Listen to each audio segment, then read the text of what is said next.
گا کہ وہ آپ کو آج کے کیس کے حوالے سے ڈیٹیل میں بتا دیں۔ سب سے اہم بات یہ ہے کہ اس وقت ملک میں بے روزگاری اپنی انتہا پہ ہے۔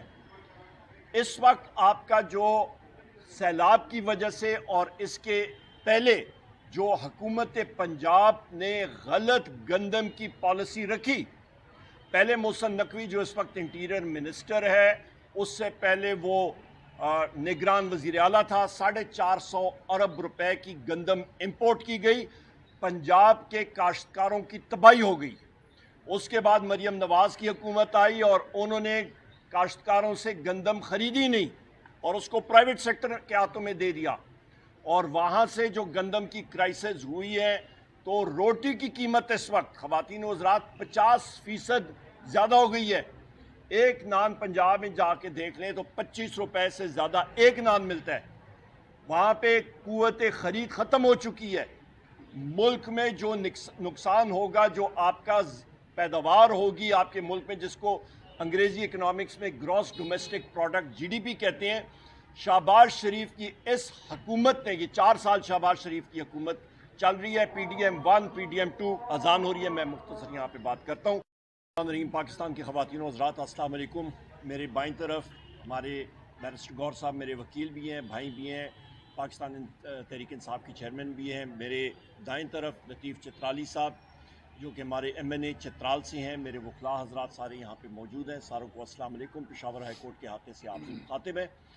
سب سے پہلی چیز آغاز میں یہاں سے کروں گا کہ میرے محبوب قائد جناب وزیر اعظم عمران خان صاحب، ان کی اہلیہ بشرا بی بی صاحبہ کے ساتھ جو اس وقت زیادتیاں ہو رہی ہیں، اس کو ہم لوگ کنڈیم کرتے ہیں۔ ان کو فیسلٹیز جو کہ جیل مینیول میں بالکل صاف طریقے سے لکھی ہوئی ہیں، وہ ان کو مہیا نہیں کی جا رہی ہیں، زد و کوب کیا جا رہا ہے، ان کے حقوق سلب کیے جا رہے ہیں۔ یہ کسی بھی مہذب معاشرے میں یہ چیز الاؤڈ نہیں ہے، اس کی اجازت نہیں ہوتی، اور چیف جسٹس آف پاکستان جناب یحییٰ فریدی صاحب اس پہ نظر ثانی کریں، کیونکہ ملک میں جس وقت خواتین و حضرات انصاف نہیں ہوگا تو کوئی آپ کی انویسٹمنٹ نہیں ہوگی، آپ کی انویسٹمنٹ نہیں ہوگی، آپ کی بے روزگاری بڑھے گی، آپ کی بے روزگاری بڑھے گی تو ملک میں افراتفری بڑھے گی، آپ کے ملک میں افراد زر اور مہنگائی بڑھے گی، اور جو ساری چیزیں ہم لوگ دیکھ رہے ہیں اس وقت، اس پہ بھی مختصراً میں روشنی ڈالوں گا۔ پر میں یہاں پہ ایک عندیہ دینا چاہ رہا ہوں جو کہ پہلے آپ نے سری لنکا میں دیکھا، آپ نے بنگلہ دیش میں دیکھا، اس وقت آپ نیپال میں دیکھ رہے ہیں۔ بیرسٹر گوہر صاحب اور میں خود بھی انفارمیشن ٹیکنالوجی کے اسٹینڈنگ کمیٹی کے ممبران تھے۔ ہم نے بار انٹرنیٹ کی مانیٹرنگ کے اوپر، ان چیزوں کے اوپر وہاں پہ کمیٹی میں آواز اٹھائی، اس کے اوپر ہم نے بات کی، اس کو اپوز کیا۔ پیپلز پارٹی نے پھر آخر کار کسی پریشر کے تحت مسلم لیگ نون کے ساتھ مل کے تو اس بل کا انہوں نے سپورٹ کیا، پاکستان ڈیجیٹل بل جس کو آپ کہتے ہیں، غالباً وہی تھا پاکستان ڈیجیٹل بل۔ اور اس پہ آپ دیکھیں کہ اس وقت آپ کے سوشل میڈیا پہ کتنی کتکن لگ گئی ہے۔ پاکستان ایک شمالیہ کوریا جیسا سٹیٹ بن چکا ہے، اور یہ ایک بہت ہی افسوسناک بات ہے، پہلی بات۔ دوسری بات خواتین و حضرات، آپ یہ دیکھیں کہ حالیہ سیلاب میں آپ نے KPK میں بھی سیلاب آیا، پنجاب میں بھی آیا، سندھ میں بھی۔ KPK کے سیلاب کی نوعیت جو ہے وہ بالکل مختلف ہے۔ یہاں پہ کلاؤڈ برسٹ ہوتا ہے۔ کلاؤڈ برسٹ کا مطلب کیا کہ ایک پہاڑ ہے، اس کے اوپر چوٹیوں پہ اچانک بارش ہوتی ہے اور شدید بارش ہوتی ہے، اور وہ پانی سیدھا، کیونکہ اس کی پہاڑ کی اترائی اتنی ہوتی ہے، وہ پانی تیزی سے نیچے آتا ہے اور کئی گاؤں کو وہ اپنی لپیٹ میں لے جاتا ہے، جس طرح بدقسمتی کے ساتھ آپ کے بنیر میں ہوا۔ بیرسٹر گوہر صاحب کا حلقہ پیر بابا اور اس کے مصفات کے علاقے بہت بری طرح متاثر ہوئے ہیں، اور ہم نے تعزیت بھی کی، اور بیرسٹر گوہر صاحب اور ان کی ٹیم نے اور صوبائی حکومت نے، وزیر اعلیٰ خیبر پختونخوا علی امین خان صاحب نے بہترین وہاں پہ جرأت کا مظاہرہ کیا، اور ہمارے ساتھیوں نے اور سارے لوگوں نے، لا انفورسمنٹ ایجنسیز نے وہاں پہ لوگوں کی امداد کی، اور اس وقت ہم لوگ ریہیبلیٹیشن کی طرف جا رہے ہیں، اور چیکس جو ہیں وہ دڑا دڑ لوگوں کو دیے جا رہے ہیں۔ پنجاب میں ایک دوسری نوعیت کا تھا سیلاب، وہاں پہ سارے لوگوں کو معلوم تھا کہ سیلاب نے آنا ہے، سیلاب چڑھے گا، پانی مانسون میں چڑھتا ہوتا ہے، اور اس کی کوئی تیاری نہیں کی گئی۔ اور آپ دیکھیں کہ ملتان ہو گیا، فیصل آباد ہو گیا، جھنگ ہو گیا، لاہور ہو گیا، ان سارے شہروں میں آپ کا وزیر آباد ہو گیا، کہاں گئی وہ گڈ گورننس؟ کہاں گیا وہ فیڈرل حکومت؟ کہاں گیا شہباز شریف؟ کہاں گئی مریم نواز؟ یہ تو کوئی بات نہیں ہوئی کہ آپ تیاری نہ کریں.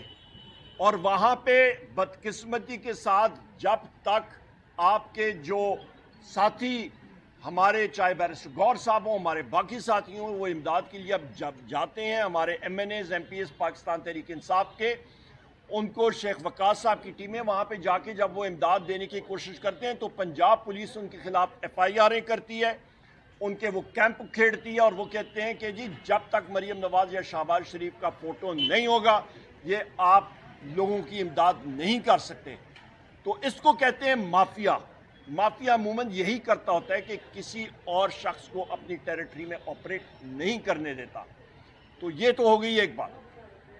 آگے جاتے ہوئے صاحب ہی کی ہدایات تھے، اور ہدایات جس وقت دی تھی تو میں خان صاحب کے ساتھ ہی تھا، اور اگست میں انہوں نے ہمیں ہدایات دی تھی کہ آپ سپٹمبر میں جلسہ کریں. پھر خان صاحب کو ہم نے یہ میسج ضرور پہنچایا کہ اس وقت جو صورتحال ہے فلڈ کی، چاہے وہ کے پی کے میں، چاہے پنجاب میں، اور اسی طرح سندھ میں بھی ہے، اور ابھی تک وہ حالات میں نے خود دیکھ کے میں آیا ہوں، بڑے برے حالات ہیں. اور اس جلسے میں جس میں سے ہمارے ساتھی پنجاب سے بھی آئیں گے اور ہمارے ساتھی سندھ سے بھی آئیں گے، اس لیے خان صاحب سے ہم نے ریکویسٹ کی ہے جلسہ ضرور ہوگا انشاءاللہ، بہت بڑا جلسہ ہوگا. علی امین خان صاحب آرگنائز کریں گے، خان صاحب نے ان کو ذمہ داری دی ہے. پشاور میں ہوگا، اور انشاءاللہ تعالی مور لائکلی سپٹمبر کے اینڈ میں ہوگا. لیکن اگر بیک فورتھ کوئی ڈیٹ ہو جاتی ہے فلڈ کی وجہ سے، وہ خان صاحب کی نہیں، وہ ہوگا پشاور میں، جلسہ پشاور میں ہوگا.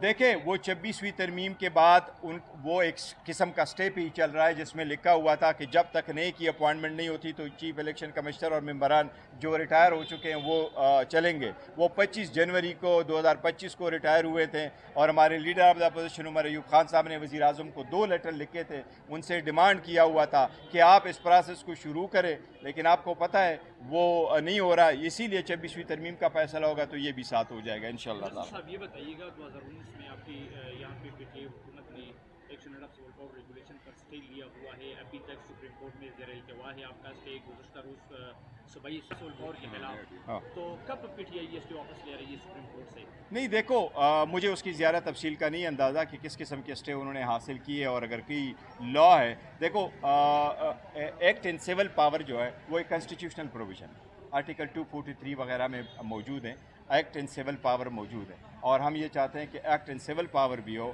لیکن اس میں کوئی ایسی اقدامات نہ ہو جس میں سے عوام کی بنیادی حقوق کو آپ حلب کریں. کیونکہ ایکٹ سول پاور آ جاتا ہے، چاہے وہ زلزلہ ہو، چاہے طوفان ہو، چاہے بارش ہو، چاہے سیلاب ہو، ان صورتحال میں آپ لے سکتے ہیں. دہشت گردی سے نمٹنا ہو، دہشت گردی ایک ناسور ہے، ختم ہونے چاہیے، اس پہ سیاست نہ ہو، اس کے لیے کوارڈینیٹڈ ایفرٹس ہو، سب اکٹھے ہوں. ہم آدھو اپوز کرتے ہیں کیٹیگوریکلی صوبے میں کہ آپریشن نہ ہو، عوام در بدر نہ ہو، وہ ڈسپلیس نہ ہو، لیکن یہ ختم ہو. لیکن جہاں تک اس کا تعلق ہے وہ ایک آئینی پوائنٹ ہے، ایکٹ ان پارٹ. لیکن قرارداد اسمبلی کی قرارداد کی عزت ہونی چاہیے، اور اگر اسمبلی کے منتخب نمائندگان جیسے حکومت چاہتے ہیں ہونا بھی ایسے چاہیے. اور عدلیہ سے میں درخواست کروں گا کہ وہ ان کی لائٹ کو ضرور کنسیڈر کریں. کی بات درست ہے، میں نے اسمبلی کے فلور پہ بھی اس بات کو اٹھایا تھا کہ جب آپ کے پاس ایسی آفت آ جاتی ہے تو یہ ایک صوبہ اس کو نہیں نمٹ سکتا. ہر صوبے کے پاس وفاقی حکومت کی ذمہ داری ہے اور فرض ہے، ڈیوٹی ہے کہ وہ ان کا ہیلپ کر لے. ہمارے ساتھ جہاں تک کے پی کے کا تعلق ہے، یا اسپیشلی مجھے بنیر کا پتہ ہے، بنیر میں ہمیں انہوں نے ہماری جو سارا کچھ نقصان ہوا ہے، ہمارے 240 افراد شہید ہوئے ہیں، 14 مسنگ ہے، 120 زخمی ہیں، 1470 دکانیں تباہ ہوئی، 875 گھر تباہ ہوئے، ہمارے 110 کلومیٹر پہ بائی اینڈ لارج روڈ تباہ ہو گئے، 29 اسکول ہمارے تباہ ہو گئے، 14 ڈسپنسری تباہ ہو گئی ہے، 4600 مویشیاں تباہ ہو چکی ہے، اینڈ اے لاٹ مور مسجدیں شہید ہو گئی. بڑا نقصان ہوا. ہمیں وفاقی حکومت نے کیا دیا وہ میں آپ کو گنواتا ہوں. ہمیں صرف 200 ٹینٹ دیے، 5 جنریٹر دیے 7 kV، 5 ہمیں ڈی واٹرنگ پمپ دیے، 100 ہمیں راشن دیے، 1420 جو ہے وہ ہمیں بلینکٹ دیے. دیٹس آل ہمارے پاس. اور وفاقی حکومت نے کوئی اور 500 کلو کے ہمیں میڈیسن دیے. یہ چیزیں نہیں ہیں. اس کے اندر ٹاپ ہمارے 240 بندوں میں سے صرف 40 کے لیے انہوں نے 20 لاکھ روپے پر ہیڈ جو ہے ہمیں وہ چیک دیے ہیں، باقی کوئی نہیں دیے. تو اس لیے میں نے اسمبلی کے فلور پہ بھی کہا تھا، وفاقی حکومت سے مطالبہ بھی کیا ہے کہ ہمارے جو درہم برہم ہوا ہے ٹیلی کام سسٹم اس کو ٹھیک کر دیں، آپ الیکٹریسٹی کو ٹھیک کر لیں، ہمارے بچوں کی اسکول کی فیس معاف کر دیں، ٹیکسز میں رعایت دیں، ہمارے انڈسٹریز ہیں وہاں ان کے ٹیکسز اور ان کی بجلی کے مراعات دے دیں. وہ ایم ڈی کیٹ کا ایگزام ہے، بچوں کا بڑا سیریس ایشو ہے، کے پی کے بڑا متاثر ہوا ہے. میں وفاقی حکومت سے پرزور مطالبہ کروں گا. میں نے اسمبلی کے فلور پہ بھی کہا تھا، ہمارے بچے ہی ہمارے جوان ہمارے مستقبل ہیں، ان کے لیے ان کے پیش نظر دیکھتے ہوئے سیلاب کے پیش نظر جو ان کی فیملی در بدر ہو گئی ہے اور زیادہ تر علاقے ہوئے ہیں کے پی کے ہمارے 12 ضلع جو ہے نا افیکٹ ہوئے ہیں، لہٰذا وہ انڈیکیٹ کے ایگزام بھی تھوڑا سا پوسٹ پون کر دے تاکہ بچے تیاری کر سکیں اور وہ اچھے ذہن کے ساتھ وہ کر سکے. تو وفاقی حکومت سے ہمارا مطالبہ ہے. شکریہ جی، تھینک یو. بہت شکریہ. ہے بالکل ضرور لیٹر لکھا، اور یہ صرف سپریم کورٹ والوں نے نہیں لکھا بلکہ اسلام آباد ہائی کورٹ نے بھی لکھا تھا. 2 قسم کے حقوق لیٹر لکھے جاتے ہیں، ایک وہ والے جو اپنے سینیارٹی کے لکھے تھے، ایک وہ والا لیٹر اسلام آباد ہائی کورٹ نے لکھا تھا جس میں انہوں نے اپنی اوپر پریشر ڈالا تھا. آزاد عدلیہ کے لیے لازم ہے کہ آزاد عدلیہ کے ججز پہ بھی پریشر نہ ہو اور ان کی فیملی محفوظ ہو. اس وقت جو باقی ججز نے چیف جسٹس کو لیٹر لکھا ہے، دیکھو اگر آپ کی اندر سے آواز آ جاتی ہے تو آپ اس کو اس نگاہ سے دیکھیں کہ اگر آپ کی اندر سے یہ آواز آ جاتی ہے کہ ججز بھی کہہ رہے ہیں انصاف ہمارے ساتھ نہیں ہو رہا اور انسانی انصاف کے تقاضے پورے کیے بغیر کیسز لگ جاتے ہیں، تو باقی عوام کیا کہے. اس لیے میں چیف جسٹس سے ہم نے پہلے بھی مطالبہ کیا، میں پرزور اپیل کرتا ہوں، میں مطالبہ کرتا ہوں، میں درخواست کرتا ہوں کہ 26ویں ترمیم آدو پاکستان کی عدلیہ ہمیشہ سے متنازع رہی ہے، لیکن 26ویں ترمیم آزاد عدلیہ کے راہ میں سب سے بڑی رکاوٹ ہے. آزاد عدلیہ کے نام پہ ایک دبا لگ گیا 26ویں ترمیم سے. اگر آپ آزاد عدلیہ رکھتے ہیں وہاں ججز کے لیے بینچز وہ لوگ بنائیں جو الیکٹڈ نہ ہو، وہ ایگزیکٹو ہو. یہ صرف پاکستان میں ہو رہا ہے، دنیا کی کسی ملک میں ایسا عدلیہ نہیں ہے جس کے لیے بینچز بنائے کا اختیار ایگزیکٹو کے پاس ہو اور ایک خاص اسپیشل کمیٹی کے پاس ہو. لہٰذا میری یہ درخواست ہوگی کہ سپریم کورٹ فل کورٹ بنائے اور فل کورٹ میں 26ویں آئینی ترمیم کے خلاف جو اپیلیں فائل ہو چکی ہے اس پہ جو ہے نا اس کی ہیئرنگ کرے. ہم نے خان صاحب کی ہدایات کے مطابق عوامی اسمبلی لگائی تھی. اس عوامی اسمبلی میں پارلیمان کے بعد ہمارے ہاں 76 امیدواران تھے، 76 نمائندگان تھے، اور ہمارا اس وقت بھی اس عوامی اسمبلی کا لیڈر آف دا اپوزیشن آپ کے سامنے عمر ایوب خان صاحب ہے جو اس وقت پاکستان کے 17 کروڑ عوام کو ریپرزینٹ کر رہے ہیں. ہمارے شبلی صاحب ہے جو ایوان بالا کے لیڈر آف دا اپوزیشن ہے، وہ 4 صوبوں کے زنجیر ہے شبلی فراز صاحب، کیونکہ وہ 4 صوبوں کی ہماری نمائندگی وہاں کرتے ہیں اور اس وقت پاکستان تحریک انصاف سب سے بڑی پولیٹیکل پارٹی ہے. ہم نے عوامی اسمبلی کے میں باہر یہ مطالبہ چیف جسٹس صاحب سے کیا تھا کہ برائے مہربانی آپ 26ویں ترمیم کے خلاف جو اپیلیں آئی ہیں اس کو ہیئرنگ کے لیے لگاؤ. اگر لگ گئی تو انشاءاللہ انصاف. بسم اللہ الرحمن الرحیم. آج پشاور ہائی کورٹ کے ڈویژن بینچ کے سامنے ہمارے 3 پارلیمنٹیرین شبلی فراز صاحب، عمر ایوب خان صاحب اور عبداللطیف چترالی صاحب کے کیسز پینڈنگ تھے. یہ وہ کیسز تھے جس میں ہم نے الیکشن کمیشن کی ڈسکوالیفیکیشن کے آرڈر کو چیلنج کیا ہوا ہے، اور عمر ایوب خان صاحب اور شبلی فراز صاحب کے لیڈر آف دا اپوزیشن کے نوٹیفیکیشن جس سے انہوں نے ڈی نوٹیفائی کیا تھا وہ ہم نے چیلنج کیے ہیں. ہمارا استدعا عدالت کے سامنے آئینی اور قانونی ہے. ہم نے استدعا کی ہے کہ الیکشن کمیشن جو ایک سٹے پہ چل رہا ہے، جو ہمارے خلاف ایک باعث رکھتا ہے، جو ہمارے خلاف ہر آرڈر رات کے اندھیری میں کرتا ہے، اس نے ہمیں سنے بغیر، آئین کے تقاضے پورے کیے بغیر، قانون کے مطابق ہمیں نوٹس دیے بغیر، ہمارے ڈسکوالیفیکیشن کر کے ہمیں ڈیو نوٹیفائی کروایا. جن کنوکشنوں سے اور جس ڈسکوالیفیکیشنوں سے ایمان کو مضبوط کیا جا رہا ہے، دنیا میں کہیں مثال نہیں ملتی کہ وہاں پارلیمنٹیرین کی کوالیفیکیشن کو آپ ڈسکوالیفائی کر دے اور آپ ان کو غیر آئینی غیر قانونی طریقے سے کنوکٹ کر دے. وہاں ابھی تک ہمارے ساتھیوں کے کنوکشن کا سیزن ختم نہیں ہوا. اگر اس قسم کی سیاسی تناؤ جاری رہا تو ریاست خطرے میں پڑ جاتی ہے.